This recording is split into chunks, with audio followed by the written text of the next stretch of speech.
Hello guys, welcome back. This is your economics lecture with Maina Yadav, Commerce Center.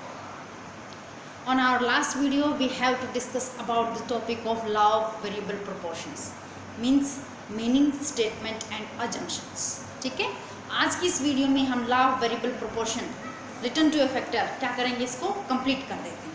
ठीक है, इसको हम क्या कहते हैं, रिटर्न टू ए फैक्टर भी बोलते हैं और लॉ ऑफ वेरिएबल प्रोपोर्शन भी बोलते हैं. समझ में आ रही बात आपको? चलिए देखते हैं. तो ना लास्ट वीडियो थी उसके अंदर हमने रीड आउट किया था कि statement, meaning and assumptions of law of variable proportions. ठीक है, इन दिस वीडियो अबाउट जैसे कि आप जानते हैं कि अगर कोई लॉ है तो statement, definition, assumptions, schedules and diagrams, तब जाकर के कोई भी लॉ कंप्लीट होता है. तो आज की इस वीडियो में हम शेड्यूल्स और डायग्राम के बारे में डिस्कस करेंगे. जिसने लास्ट वीडियो नहीं देखी है तो सबसे पहले लास्ट वीडियो से गो थ्रू हुई है, उसके बाद में ही ये आपको समझ में आएगा. तो लॉ ऑफ वेरिएबल प्रोपोर्शन क्या था? लॉ ऑफ वेरिएबल प्रोपोर्शन है कि अगर हम हमारे वेरिएबल फैक्टर्स की क्वांटिटी को इंक्रीज कर देते हैं और फिक्स फैक्टर को कांस्टेंट ही रखते हैं, ठीक है, तो उससे हमारे टोटल प्रोडक्ट के ऊपर जो इफेक्ट पड़ता है, मार्जिनल प्रोडक्ट और टोटल प्रोडक्ट के ऊपर जो इफेक्ट पड़ता है वो पहले इंक्रीज होता है, फिर कांस्टेंट होता है, फिर डिक्रीज एंड फिर माइनस में चला जाता है मार्जिनल प्रोडक्ट. समझ में आ रही बात? उसी को हम क्या बोलते हैं? Law of variable proportion. चलिए हम देखते हैं शेड्यूल के थ्रू. ये हमारे फिक्स फैक्टर हैं, दैट मीन्स लैंड को हमने फिक्स फैक्टर मान लिया. हमने एजम्पशंस के अंदर लिखा था कि ये फील्ड में ही अप्लीकेबल है. ठीक है, ये फिक्स फैक्टर है हमारे लैंड. देखिएगा लास्ट तक बिल्कुल फिक्स है, कोई चीज़ नहीं है. ये हमारे वेरिएबल फैक्टर है, दैट मीन्स लेबर को हमने वेरिएबल फैक्टर मान लिया. ठीक है, ये टोटल प्रोडक्शन, ये एवरेज प्रोडक्शन एंड ये मार्जिनल प्रोडक्शन. जब एक लेबर ने काम किया एक फील्ड के अंदर तो उसने कितनी यूनिट प्रोड्यूस की? 100. ठीक है, जब दूसरा लेबर और हमने लगा दिया तो 210. जब तीसरा लेबर लगाया तो 330. जब फोर्थ लेबर लगाया तो 420 और जब फिफ्थ लेबर लगाया तो 490. ठीक है, जब 5 लेबर तक जैसे जैसे हम क्वांटिटी लेबर की, वेरिएबल फैक्टर की, इनपुट्स की इंक्रीज करते रहे वैसे वैसे टोटल प्रोडक्ट क्या होता रहा? इंक्रीज होता है. ठीक है, जैसे हमने 6 वाला लेबर लगाया, जगह नहीं, छोटी सी जगह, ठीक है, 6 लेबर लगा लिया तो उससे क्या हुआ कि काम हमारा बिल्कुल कांस्टेंट हो गया. 5 यूनिट थी तब भी हम 490 यूनिट को प्रोड्यूस कर रहे थे और जब 6 लेबर आ गए तब भी 490 यूनिट को ही प्रोड्यूस्ड कर रहे हैं. ठीक है, उसके बाद में हमने 7th लेबर और लगा दिया, वेरिएबल फैक्टर की क्वांटिटी को और भी इंक्रीज कर दिया, तो उससे हमारे टोटल प्रोडक्शन के ऊपर क्या इफेक्ट? टोटल प्रोडक्शन डिक्रीज होकर के 488 हो गया. समझ में आ रही बात?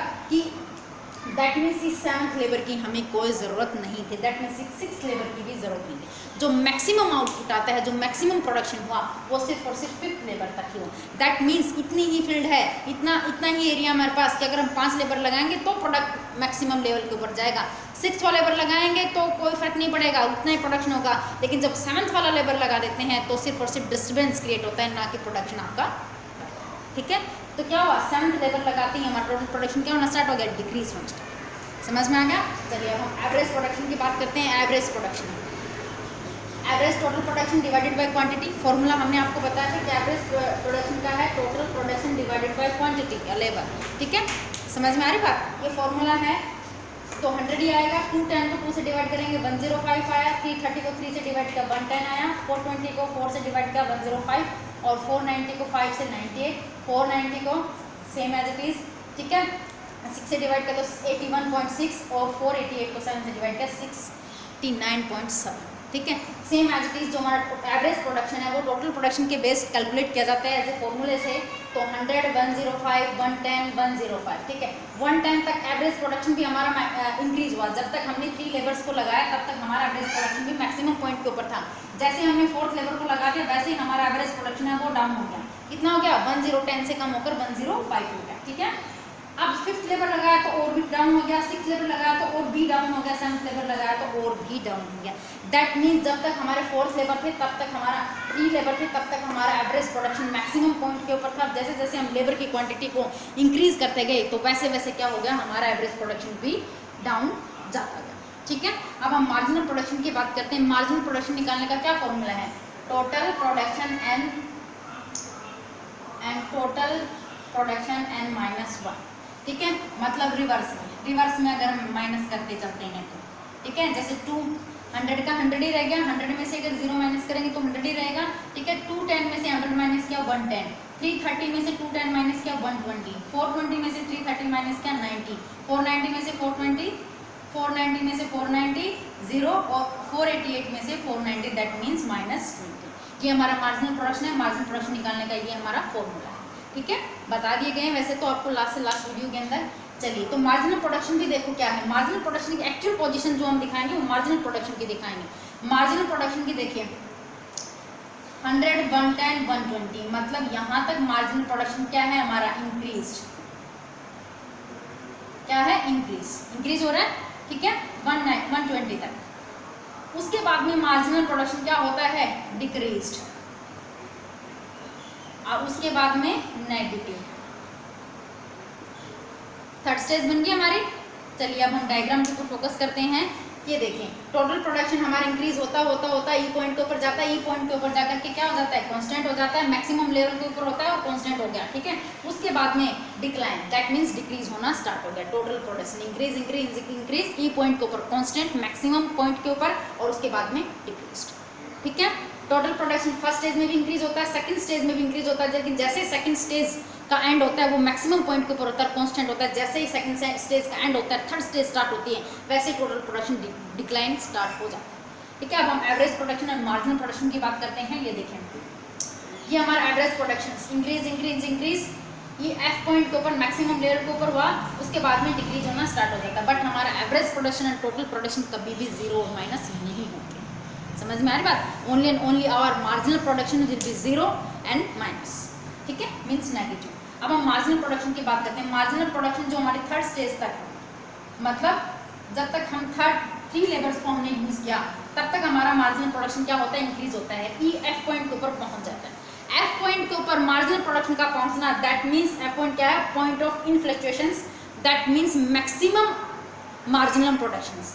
समझ में आ रहा है, एफ पॉइंट को क्या कहेंगे, the point of inflections, that means maximum level of marginal productions, ठीक है। अब देखिए, जैसे वो एफ पॉइंट के बाद में मार्जिनल प्रोडक्शन एकदम से डिक्लाइन होना स्टार्ट, 90, 70 और 0, ठीक है, 90, 70 और 0, फिर वो 0 के ऊपर पहुंच जाता है। ये डिक्लाइन स्टेज है इसकी। कौन सी स्टेज है, डिक्लाइन स्टेज है। That means marginal production first stage में इंक्रीज होता है, मैक्सिमम पॉइंट के ऊपर पहुंच जाता है। सेकंड स्टेज में डिक्रीज होता है और 0 के ऊपर पहुंच जाता है, और थर्ड स्टेज में क्या हो गया, वो डिक्लाइन हो गया। क्या हो गया, डिक्लाइन, दैट मीन्स माइनस में, नेगेटिव में चला गया, ठीक है। तो मार्जिनल प्रोडक्शन फर्स्ट स्टेज के अंदर इंक्रीज, सेकंड स्टेज के अंदर डिक्लाइन और थर्ड स्टेज के अंदर माइनस, ठीक है। तो ये था हमारा डायग्राम। तो आई थिंक समझ में आया होगा कि फर्स्ट स्टेज के अंदर average production, marginal production and total production, both of the production are increased first stage के अंदर। फर्स्ट स्टेज देखो हमारे यहाँ से ये सिर्फ यहाँ ये वाला एरिया फर्स्ट स्टेज वाला, फर्स्ट स्टेज में टोटल प्रोडक्शन भी इंक्रीज होता है, मार्जिनल और एवरेज प्रोडक्शन भी इंक्रीज होते हैं। सेकेंड स्टेज में क्या होता है कि टोटल प्रोडक्शन इंक्रीज होता है, सेकेंड स्टेज के एंड में जाकर के वो कॉन्स्टेंट हो जाता है, मैक्सिमम पॉइंट के ऊपर पहुंच जाता है। सेकेंड स्टेज में average production and marginal production दोनों डिक्लाइन, मतलब डिक्रीज होना स्टार्ट हो जाते हैं। सेकेंड स्टेज के एंड में जैसे ही मार्जिनल प्रोडक्शन 0 के ऊपर पहुंच जाता है और एवरेज प्रोडक्शन भी डिक्रीज, ठीक है, क्लियर है। चलिए अब हम देखते हैं आगे।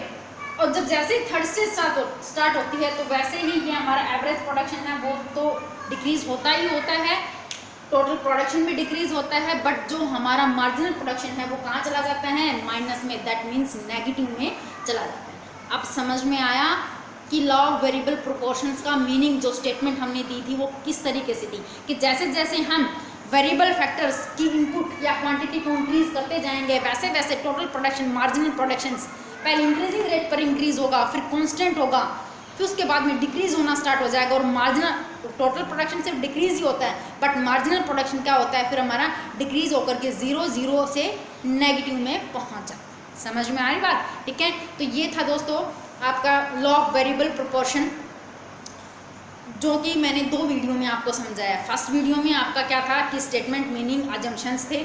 सेकंड वीडियो में क्या है, आपका शेड्यूल और डायग्राम्स, ठीक है। तो लॉ ऑफ वेरिएबल प्रोपोर्शन यहाँ पर खत्म होता है।